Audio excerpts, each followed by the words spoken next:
This is Democracy Now!, democracynow.org, the War and Peace Report. I'm Amy Goodman with Juan Gonzalez.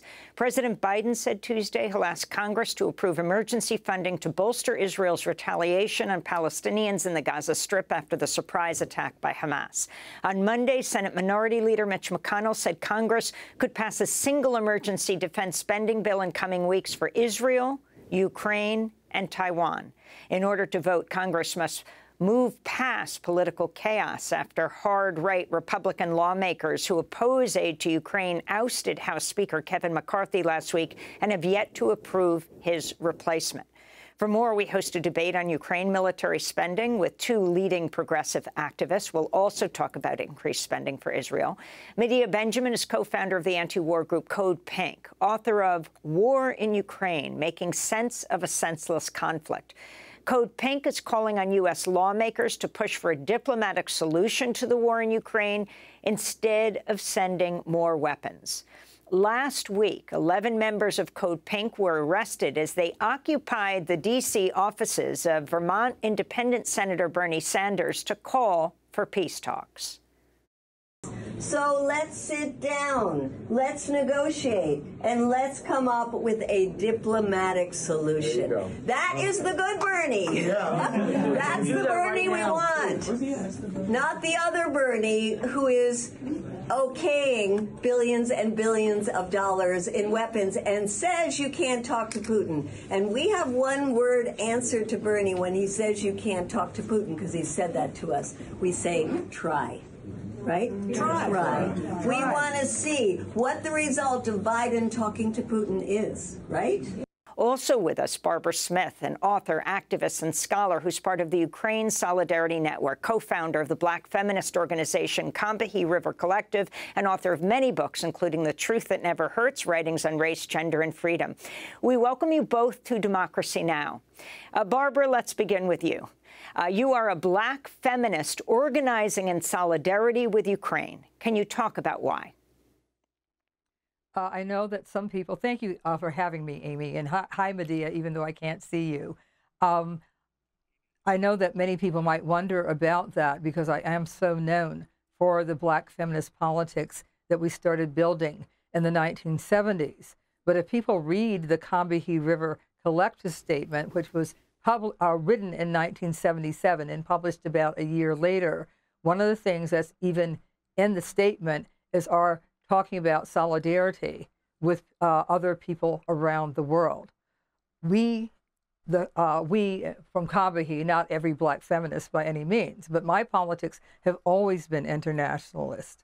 So because of where I live in, well, it's actually Haudenosaunee, Mohican, and Mohawk land, unceded land in the capital region of New York, known as Albany.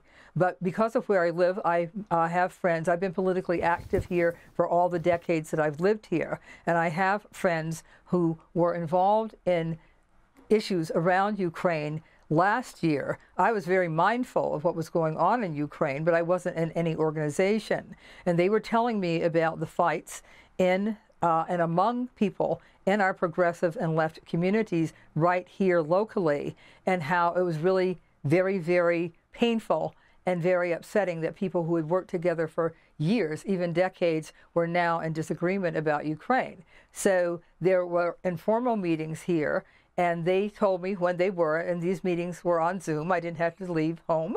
I went to those local meetings, started going to those local meetings. We didn't have a name at that time.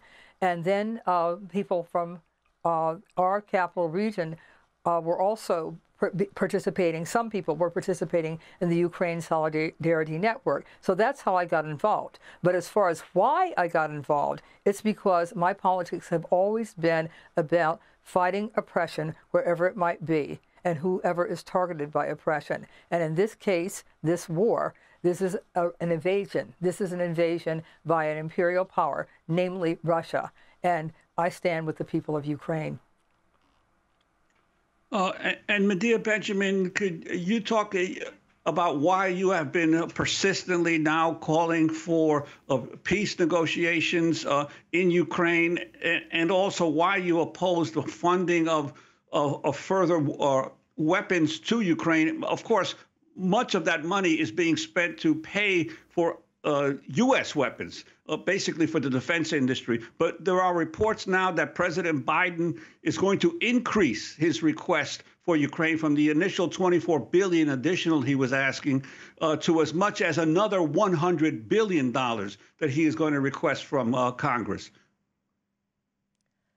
Especially after your last segment, Juan, in hearing about the atrocities in Palestine and Israel, I just feel such a heavy heart about this military madness. There is no military solution in the case of Palestine. There is no military solution in the case of Ukraine. I think the sanest voices are coming from the global majority around the world that are calling for peaceful solutions to both of these crises. In fact, the president of Colombia, Gustavo Petro, at the United Nations before this latest round of violence in Palestine, came out and said that the UN needs 2 urgent peace conferences, one to deal with Ukraine and one to deal with Palestine, because the world needs to come together to deal with what he called the mother of all crises, which is climate change. We have to get off this treadmill of military madness that only benefits the weapons companies and brings horror, suffering, death, destruction to people who are the victims of militarism. So as progressives, I think we have to come together and say to the Democrats like Bernie Sanders, like to the Squad, you know in your heart of hearts, in fact, Bernie Sanders, we read his own words right before the Ukraine invasion saying there needs to be negotiations. There are no military solutions to these crises. And I think for all progressives, and I'm happy to be on with you, Barbara, about this, but I think you know in your heart of hearts that we have to find diplomatic solutions to these crises. And in the case of Ukraine, we have seen from Pentagon documents, we've seen from this latest counteroffensive that the Ukrainians are not, quote, winning this war. They are losing so many of their soldiers, of their civilians.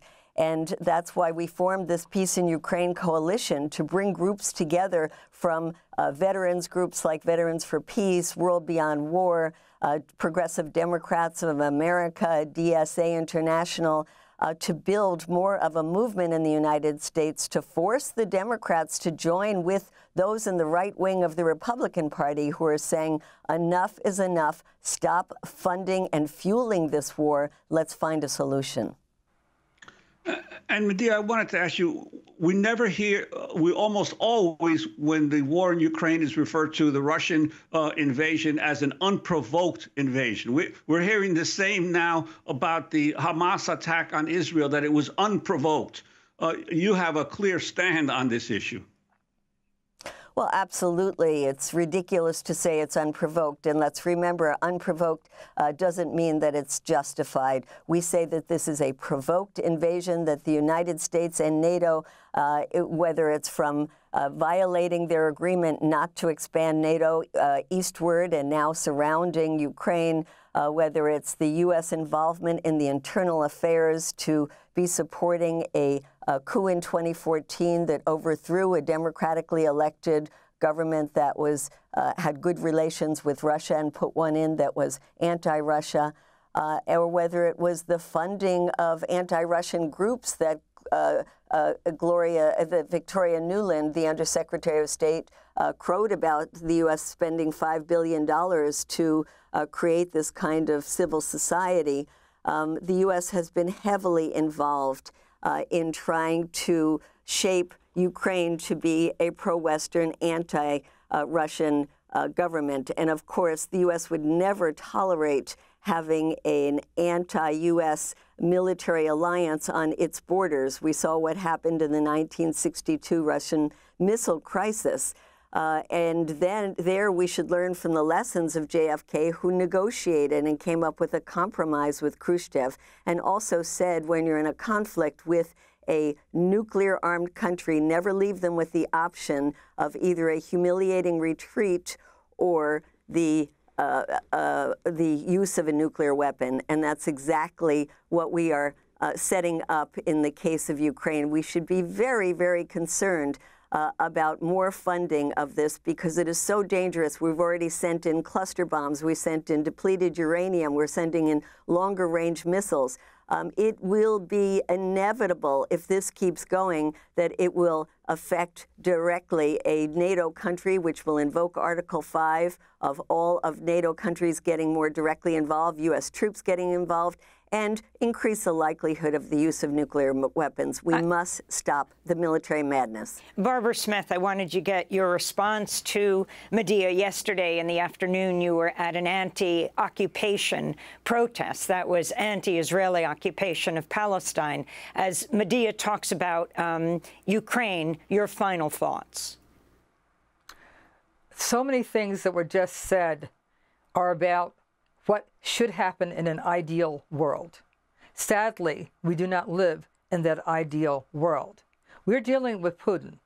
You just said, Medea, that what we should be guarding against is a nuclear conflagration because if we don't go to peace talks.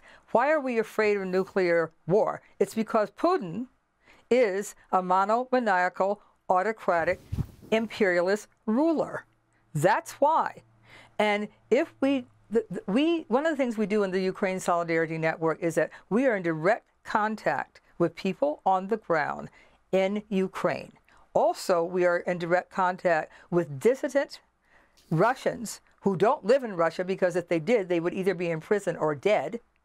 But these are socialists. These are people with whom we share politics. I'm a socialist. The Combahee River Collective was a socialist, a black feminist socialist statement, or a black socialist feminist statement. We listen to the people who are actually on the ground in those nations. Barbara Smith, I want to read part of a piece you co-wrote, headlined, "Why African Americans Should Support Ukraine." You wrote, "Putin's courting African countries with hypocrisy, lies, and false promises of economic aid. He's offering countries in the global south a type of 21st century neocolonialism.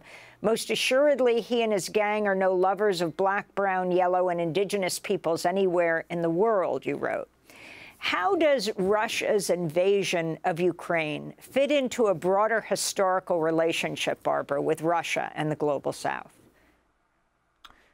Well, Russia, under Putin, is an imperialist nation, and I guess it's a superpower, or at least near being a superpower. Of course, its status in the world has changed since the breakup of the Soviet Union. But Putin's goals and agenda are imperialist.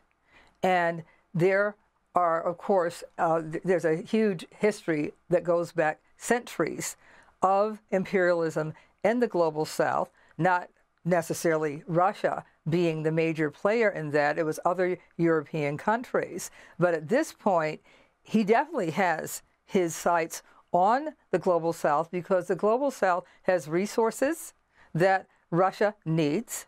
And also by getting nations, I'm thinking in particular of African nations, but getting nations indebted to and enmeshed with Russia, that changes, you know, the cards on the table or whatever, the pieces on the table, and that's to his benefit. If he can get more nations from the global south in his pocket, then that's bargaining power and just raw power against the West. So that's how I see it. I am not an expert on the history of Russia, and I'm not, the only real expertise I have is the history of Africans in America, Africans in North America, because my field is African American studies. I've been teaching African American studies since the early 1970s. So I am not an expert on Russian history, etc. Of course, I've studied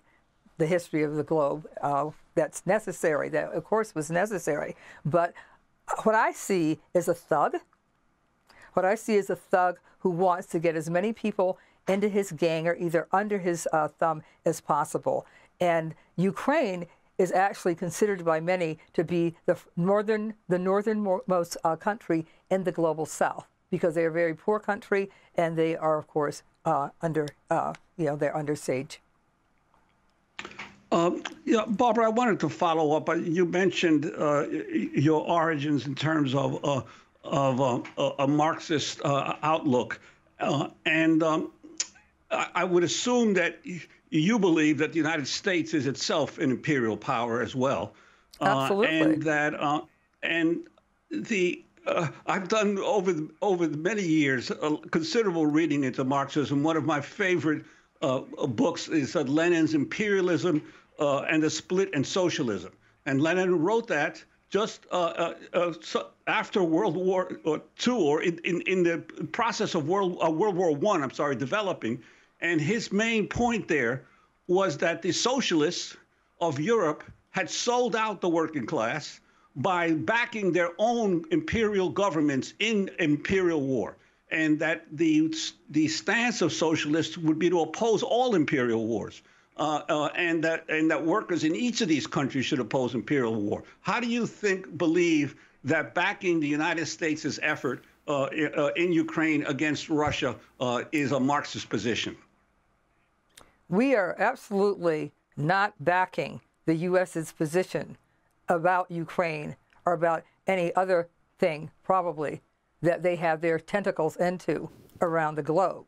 This is not about us being in favor or in bed with the United States hegemony, the power structure of the United States. That's not what this is about. I think of it as like a Venn diagram. People in Ukraine wish to fight for the autonomy of their homeland. They have a right to self-determination. They were invaded. They did not start making war on themselves. They were invaded in February of 2022. They were invaded militarily by a nation that has mighty military power. What were they to do? Were they supposed to sit there and say, oh yeah, come on in, Russian troops, come on in, Putin's troops, come on in and decimate us? We're just going to sit here and let you do that. No, they decided to fight for their homeland, as have many people throughout history around the globe. And there is no socialist democracy from which Ukraine can get weapons. That would be ideal. But there's not that socialist democracy that has that kind of world power status and economic wherewithal to be able to loan or give funds in the billions for military weapons. That country does not exist. The United States, for its own insidious reasons, does wish to send, and they're not our reasons, it's not the Ukraine Solidarity Network's reasons.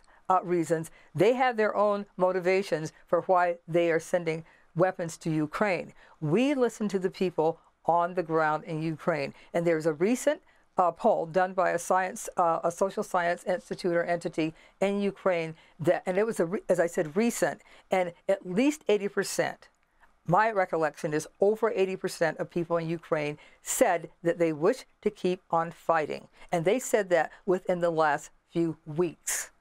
So they weren't saying it like in February of 2022. They're saying it now, despite the fact that they have undergone the horrors of the annihilation, the savage annihilation of their infrastructure, of their homes, and of course, most importantly, most signally, of human life. Despite the fact that that's what they have endured from Putin's regime, they still want to continue to fight. And that is why we are in solidarity with them. We actually listen to them as opposed to sitting over here in the United States where there has only been one war on U.S. soil in U.S. history. That was the Civil War. And that was about whether people like me should continue to be considered property or if we were going to actually be considered to be the human beings that we were.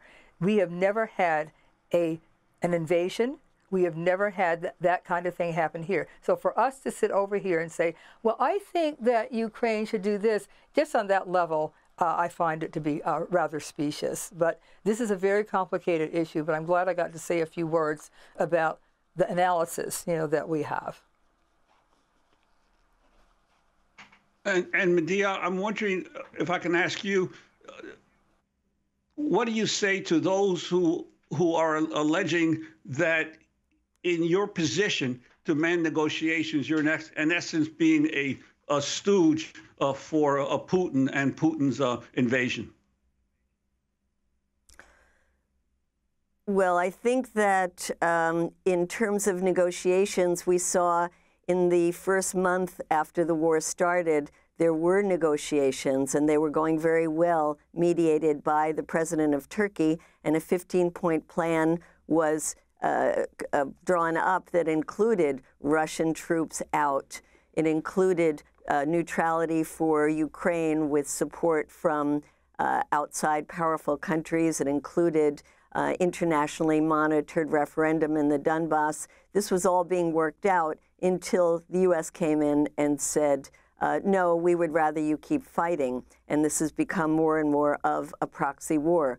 So I think it's important to recognize that the U.S. is taking the position to try to stop negotiations and not listening to all of the efforts of the global community that range from the 7 African nations led by South Africa to the Pope, to the leaders in Latin American progressive countries, to China, that have put forth ideas for a peace proposal that have been squashed by the United States.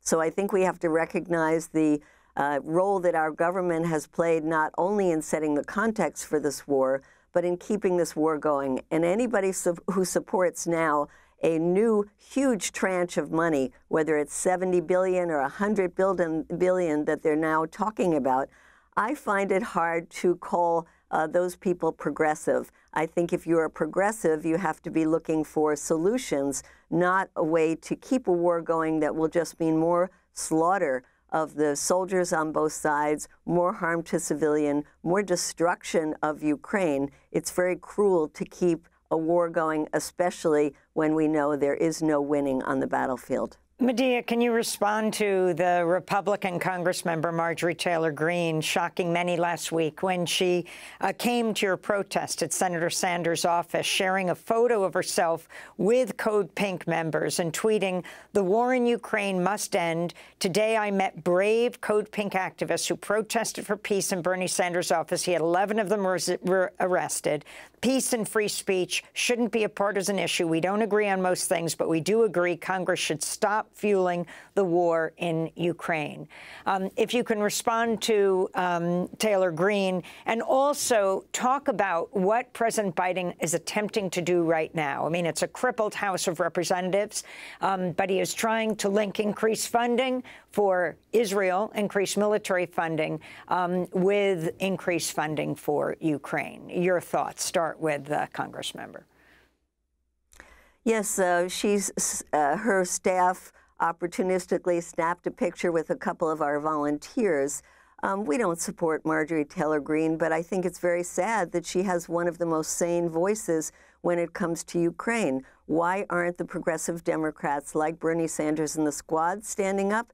Because they've been told by the leadership of their party that they must follow the line of Biden. That's why 30 of them, after they signed a letter that called for negotiations over a year ago, and were stomped down by their party and rescinded that letter within 24 hours, have not been talking ever since. And we talk with them personally. We know that they agree that there have to be negotiations, and yet they're not courageous enough to stand up. And so with Biden now calling for, it looks like, a new huge package, and they're talking about combining it with a package of more money for weapons for Israel. The Weapons for Israel combination is designed to get some of those right-wing Republicans who want to support Israel but are against the weapons for Ukraine to get them on board. We feel that now is the time to stand up for and push our Congresspeople, especially the progressive ones, to say no to any new package of weapons, whether it's for Israel or whether it's for Ukraine. Yeah, and Barbara, on this funding issue, what would be your perspective on linking the funding of Ukraine assistance to Israel, and there's even talk of including some funding for Taiwan as well? I do not know about the funding for Taiwan, But as far as I'm concerned, linking funding for Ukraine with funding for Israel is absolutely nonsensical. If you see those two countries and those two situations as parallel, if we're going to do any parallel constructions around who's who and who lines up with who, how I see it, and I'm sure many others would share this as well, Ukraine and Palestine are in parallel situations because they are the targets of imperialism.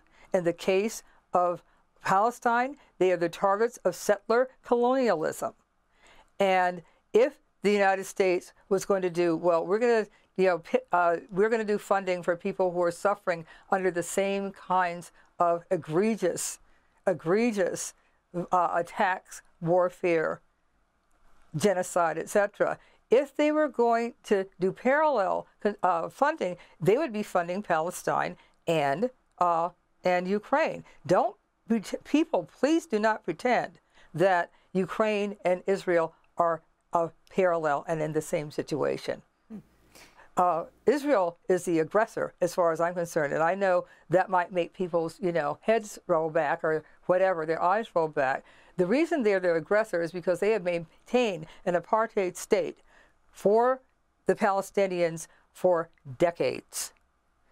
People describe Gaza as the world's largest open-air prison. That's on Israel. Listening to the show before we came on, I heard the person who I believe is the newspaper is Haaretz in Israel, and he was basically saying the same thing. That if we want to look for blame for why the horrific, indefensible attack happened last Saturday, there's one person. That's exactly what he said. He said you have to look to Netanyahu and Netanyahu. Yeah, you're talking about Gideon Levy, who is on the editorial board of the Israeli newspaper Haaretz. Finally, Medea Benjamin, your response to the linking of those two funding of Ukraine and of Israel. Well, it's very opportunistic and cynical on the part of the Biden administration to try to link those, and we don't know if in the end they're going to be linked. As I said, one of the reasons is to try to get those Republicans who wouldn't vote for Ukraine aid to vote for it if it's in a package with Israel money. And there are some progressive Democrats who might well vote against money going to Israel if they're brave enough to do that. But would vote in favor of money to Ukraine. So it's trying to mix those things up to get as many people on board for more militarism, more weapons. And I just also want to say, Amy, something that Barbara mentioned about public opinion. One, in the United States, public opinion is now the majority against sending more weapons to Ukraine. And in Ukraine, where I've been this summer, so I want to say that, Barbara, when you say we don't listen to Ukrainians, not only are we in touch with them on a daily basis, but I was there this summer. And the opinion polls there show... I know that you were. The opinion polls there show that more and more, despite censorship of the government, that there are more Ukrainians who are saying there needs to be a negotiated solution. And the most support for a negotiated solution comes from the area where most of the fighting is happening. It's been in a year and a half. People are exhausted. We have to find a negotiated solution, which is why we are pressing, and we will continue to press this week, the members of Congress to vote no on any more money to either Ukraine or to Israel. I just want to respond. I saw a interview with you after you had gone to Ukraine. I watched every single minute of it. I was very interested that you had gone there. And what I want to say is that, and I'll say it again because I've already said it, that the Ukraine Solidarity Network, and there's a big solidarity network in Europe as well. So it's not just, they're European nations. One of the huge trade unions in the United Kingdom passed at their convention well, it wasn't just a statement of support. I think there were practical, implications for what they passed. But they are standing, a huge trade union in the United Kingdom, standing in solidarity with the people of Ukraine. We talk to our like-kind, our parallel, comrades on the ground in Ukraine. You had, Amy, you had Hanna Parahoda, and you had Ilya Vudrikis on a few weeks ago in September when we had the Ukraine Solidarity Network did a national speakers tour.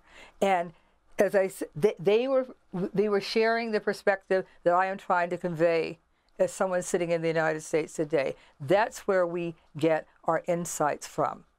And that's really all I can say about that. That poll that I mentioned, the one with 80% at least of people in Ukraine saying that they were still in favor of continuing to fight the war, was conducted by a social science, probably academic institution. So as far as I'm concerned, that's good enough for me. Well, there's a new Gallup poll that just came out that showed it's down to 60%, and it's been decreasing, the ones who want to fight until victory. And one thing I do want to say is that there has been a Republican amendment that is now a bill that is asking 3 very critical questions to the Biden administration. What is your definition of victory? Is it going back to the 1991 borders, to the 2014 borders, to the 2022 border? What is your diplomatic path, and how much is this going to cost the American people? And we feel it's important to make that a bipartisan bill and to force our government to tell us what is the end game, because as far as we see, there is no end game except more suffering, more death, more destruction. Yeah, what I would ask you, Medea, is what do you think would happen to the people of Ukraine if the war ended tomorrow? Think about that. What would happen is that Putin would run roughshod over the rights and well-being of everybody in Ukraine. They have some sections that they have claimed that are under Russian rule now as a result of this war. Stopping this war at this point is conceding, Russia, you won. You can do whatever you want to with the people of Ukraine. That's facts, because he's a viper, He's not going to be anything except for a viper. He's not going to become a teddy bear because this war stops. He's going to just puff out his chest and look at what else in the region he can conquer next. So we are in a situation, Medea, you and I, and everybody else who's concerned about these issues, we are not running this country. Would that we were, things would not be, I think, as they are now. We are reacting to what the country and what this political economy and this ruling class, we react to what they are doing around the globe. That's where you and I are. That's one thing we share. We're concerned about what's up with, the U.S. government in relationship to global peace, etc. But you and I are not running it. We have to figure out solutions, our stances that will be helpful. If the war ended tomorrow, there would continue to be slaughter of people in Ukraine, because that is what the Russian agenda is about. Well, if the war continues, there will be slaughter every day that war continues, which is why we say cut off the weapons and move from the battlefield to the peace table. And also just think of what we are doing to Ukraine in terms of the depleted uranium, the cluster bombs, the destruction of the environment. We want to preserve Ukraine as a country. And I think we should think of it being cruel to continue this war, to put another $100 billion in to guarantee that this war will go on for another year every day, knowing that there are hundreds of people who are dying and being wounded. There is no military solution. And I think you should think about that, Barbara. Where will we be in a year from now? If we're not in a nuclear war or in a World War III, we will be in the same position where we have to go to the negotiating table again with Ukraine in an actually worse position than now. to come up with pretty much the same things that they came up with back in April of last year. Neutrality for Ukraine, Russian troops out, international supervised referendum in the Donbass, and the issue of Crimea being put off because the government in Ukraine understands that the majority of people in Crimea do not want to be part of Ukraine. So what I would suggest to you, thank you for that, Medea, but what I would suggest to you is that you watch any of the interviews that people on our speakers tour. I mentioned two of them, Hannah Parakota and Ilya Budraikis. There was also Ilya Mativ from Russia, and Denis Bondar, who is from the Ukraine. And Ilya Budraikis is from the is originally from Russia. So we had two people from Ukraine and two people from Russia. When does that ever happen? These people are from warring countries, and they're sitting down with each other because they basically share politics and a vision of a world where there is justice, where there is freedom, where there's the cessation of violence. They cannot make it happen because they're not running their governments either. But that's who we listen to. And I would ask you, Medea, and other people who share your perspectives, I would ask you listen to any of those interviews, starting with the one that Amy did with those people in the beginning of September. See what they have to say. And I would ask you to look at the interviews of the Russians and the Ukrainians that we had at our peace conference that took place in Austria and Vienna this summer. And they came together along with people from 32 different countries to all say we must find a diplomatic solution. Unfortunately, both the Ukrainians and the Russians then consequently had problems with their own governments because there is censorship in both places. People in Ukraine who are calling for an end to the fighting are considered treasonous. And so, yes, we can listen to the Ukrainians and the Russians that we want to listen to, but I think it's important to listen to those who say, help us find a diplomatic solution, stop your countries from turning this into what has become now a proxy war and keeping this war going because they want to weaken Russia so they can then turn their sights on China. This is insanity. It must end. Medea, let me ask you something. Let me ask you a quick question. What would diplomacy look like? How do you see it taking place? Who would come to the table? There are many options. Of course, it has to be the governments of Ukraine and Russia who would push them both to the table. I think that we should be calling upon the Chinese to put pressure on Putin because they have a lot of leverage because of the tremendous economic ties now. And I think we should be putting the pressure on Biden to get Zelensky to the table. I think what Colombian President Petro put forward is a very good idea, to have an urgent UN peace summit on Ukraine to get the parties to the table. There has to be a way that Ukraine would be a neutral country, not part of NATO, but it does need security guarantees from powerful countries, and that will come up in the negotiating process. And we see from whether it's the 15-point peace plan that they were negotiating or the Minsk agreements that came up in 2015 dealing with Donbass and autonomy for that region, there are solutions that are available. I mean, this war hopefully will end with a negotiated solution, but why not do it sooner than later so that more people are not killed? I wanted to ask Barbara, in terms of you say you've talked to and you've had numerous representatives from both Russia and Ukraine speak in your speakers tour, but are you satisfied what is happening within Ukraine in terms of the squashing of dissident views within Ukraine, the fact that so many political parties within Ukraine have been decertified by the by the Zelensky government, the changes in the labor laws that have made it much harder for workers within Ukraine to organize.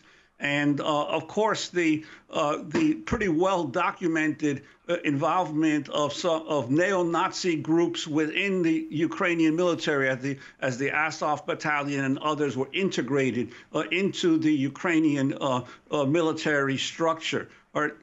Do you feel this is a democratic country that is involved in this war against Russia? What I would say, Juan, is that you asked me, the first question you asked was like, how did I feel, about the things that you just described? We don't feel good about that because we are socialist. Some people are describe themselves as Marxists. I have not used that term to describe myself. I'm a socialist. I won't talk about the distinction here. But we are all people on the left, and we are people who are anti-capitalist. We are not in solidarity with Zelensky. Zelensky is a neoliberal. Just like I'm not in solidarity with neoliberals in my own country, neither am I, and by extension, my comrades in the Ukraine Solidarity Network. We are not in solidarity with Zelensky. And in fact, one of the issues that we talk about quite pointedly is like what is happening now with trade unions and repression of rights from the Ukrainian government. That's happening now. And also, after this war ends, what's going to happen to Ukraine? The Ukrainian society, Is it going to go toward a democratic socialist state where there's a social safety net, widespread human rights, including for LGBTQ people and women? Or is it going to go into a neoliberal tailspin, which is what, of course, the neoliberals and finance capitalists, whoever they are around the world, that's what they would like to see happen. So we're not with Zelensky. We are critical of Zelensky, just as the people who we communicate with from Ukraine, just as they are critical of him. Well, we're going to leave it there. We thank you for taking this time to hash out this issue. Barbara Smith is a scholar, activist with the Ukraine Solidarity Network, co-founder of the Black feminist organization Combahee River Collective. And we want to thank Medea Benjamin, co-founder of the anti-war group CodePink, author of, among other books, War in Ukraine, Making Sense of a Senseless Conflict. I'm Amy Goodman with Juan Gonzalez.